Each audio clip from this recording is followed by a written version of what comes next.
B-17 was first rolled out in 1935.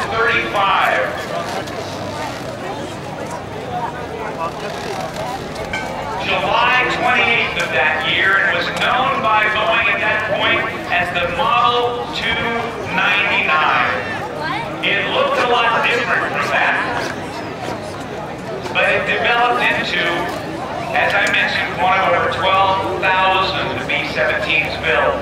12,000? And on the takeoff roll now, Dan Damio from New Jersey, taking off in the beautiful F4U Corsair, another airplane of which over 12,000 were built by two different companies. The company that designed it, and Goodyear, a company that was conscripted to build it under license from Vought to keep up with production needs during World War II. And the American Air Power Museum at Republic Airport at Farmingdale, Long Island, New York. Brought to you by Averex. They help keep those airplanes flying. As we look at the B-17 in the back course, flying left to right, remember that it took 10 people to fly and defend this airplane. 5 to fly it, 5 to man some of the guns.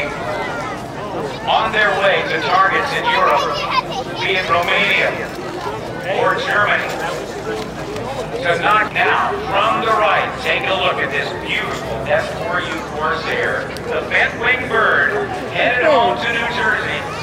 He's fueled and ready to go for a cross country, and you can get a great picture of that beautiful airplane as he does a wing waggle for you and says, "So long, Brunswick, I'm headed on home." An aircraft that was one of the 3 legacy aircraft right here in the 19th.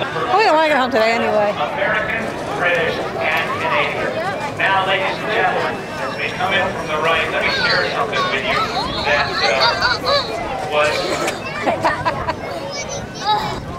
that happened to us about 7 years ago in Smyrna, Tennessee. A guy came up to Jim Fiorito, my compatriot up here on the stand who's making the sound system work, and said, "My name's Wayne O'Brien, I'm in a little Texas band. I wrote a song about warbirds. Would you consider playing it?" They did play it. We've been playing it ever since, as we talk about those men and women who have served in our country and the airmen who flew these vintage jets.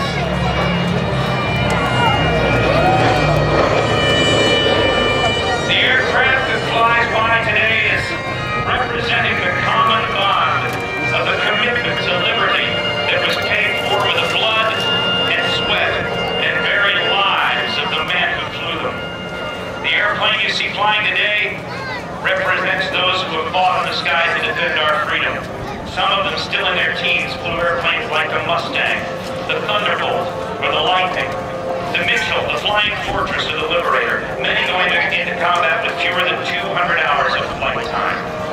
Let us recognize that the freedom we enjoy in our country, the freedom that those who flew these aircraft bought for us, is not free. It was paid for with a price, a very dear price. To those who had to fly and fight. Hello. Hi, how are you? I didn't even notice you guys. Run right into the crowd. In the sky.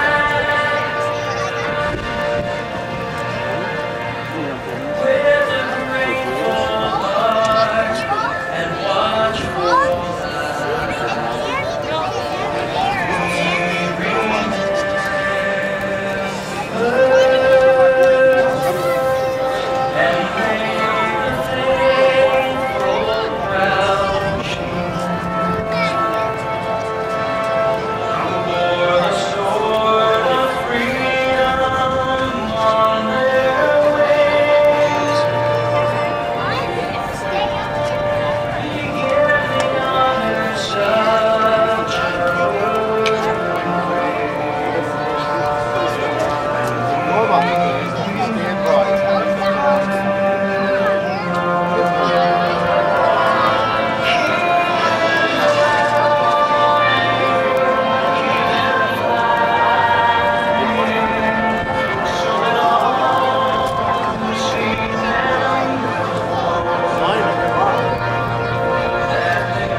flag, who serves beneath the flag, and whose coffin is draped by the flag, who gives the protester the right to burn the flag.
On the aircraft, in the Pentagon, in the World Trade Center, and to those who rushed to their aid, many of whom died.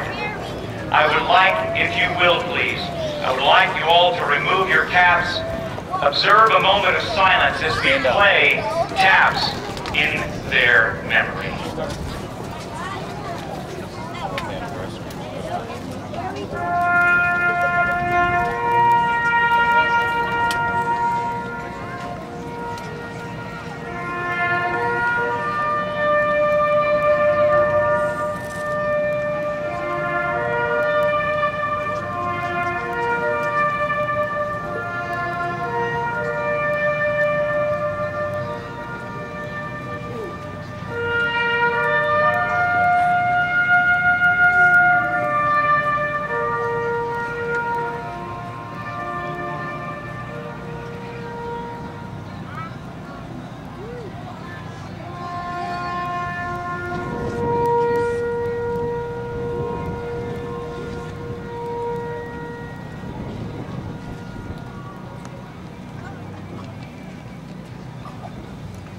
Thank you, ladies and gentlemen, for your attention. And now let's give a great round of applause for those who are still serving our armed services today.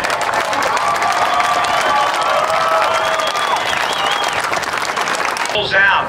Those of you who were close to us at the announcer stand may have seen a guy get a bucket of water dumped on him. One of the members of the U.S. SOCOM parachute team, and we were doing something else at that moment.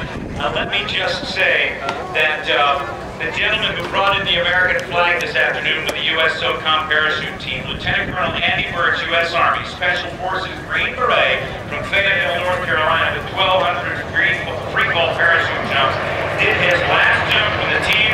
He retires today after 22 years of service with the Army, and he got the ceremonial closing down with a bucket of water.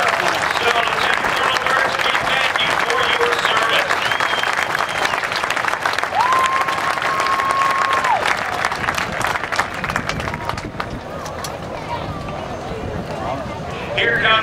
B-17. You will get a chance to see the co-pilot waving, but the pilot in command of the B-17 today is Patrick Whitehouse, a group of volunteers who keep this flying.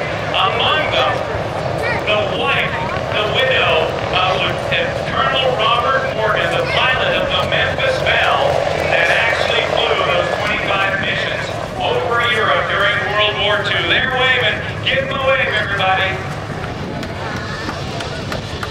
An amazing airplane. Hundreds of them would take off. They would rendezvous over the English Channel, and then they would proceed to their targets. When they got over enemy territory, the enemy fighters from the German Air Force, the Luftwaffe, would go into the attack mode, looking for stragglers, attacking them. In the first daylight bombing raids in 1943 over Europe, nearly half of the airmen and planes were lost to enemy fighters or anti-aircraft, that is flak, or mechanical problems.